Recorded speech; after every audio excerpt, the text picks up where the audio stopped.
حضرة رئيس الجلسة، أعضاء الكنيست، حضرة الوزيرة. השפות מתפתחות באבולוציה, לא ברבולוציה. זה יהיה מחלות, יהיה עברית וערבית, לטובת כולם.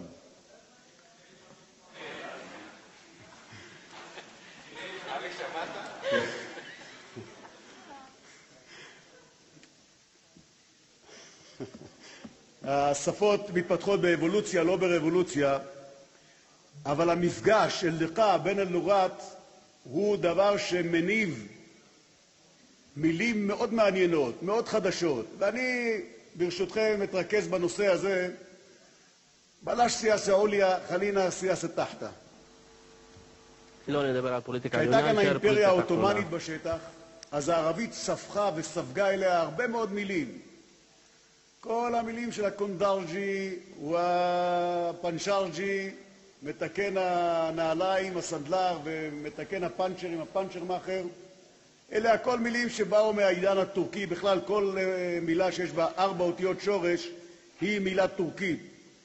3 אותיות שורש הן תמיד בערבית או בעברית. אבל כשהיה פה המנדט הבריטי,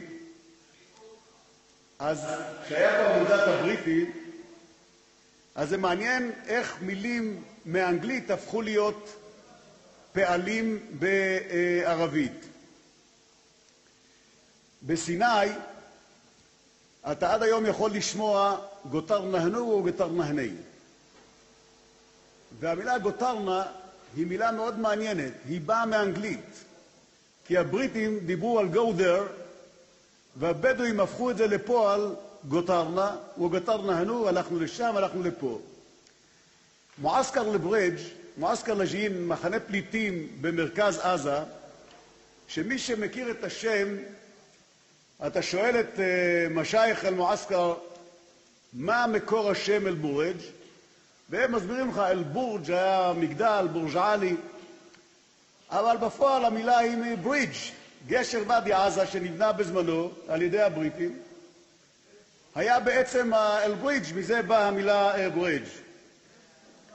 אפילו כשברית המועצות לשעבר הייתה מאוד מעורבת במדינות הערביות, אז הפתגם המוכר לכולנו, חוט ראסק בין הרוס וגול יא קטע הרוס, קיבל פתאום משמעות אחרת. במקור זה היה שים את הראש שלך בין הראשים ותגיד מי שיוריד את הראש יוריד את הראש. אבל פה כשהיה מדובר בדאבל מינינג, אז חוט ראסק בין הרוס זה היה שים את הראש שלך בין הרוסים או ברית המועצות שהייתה אז, ומה שיהיה יהיה. כשאנחנו הגענו לשטחי יהודה, שומרון ועזה, היה מעניין מאוד לראות את ההשפעה של זה על השפה הערבית, השפה העממית.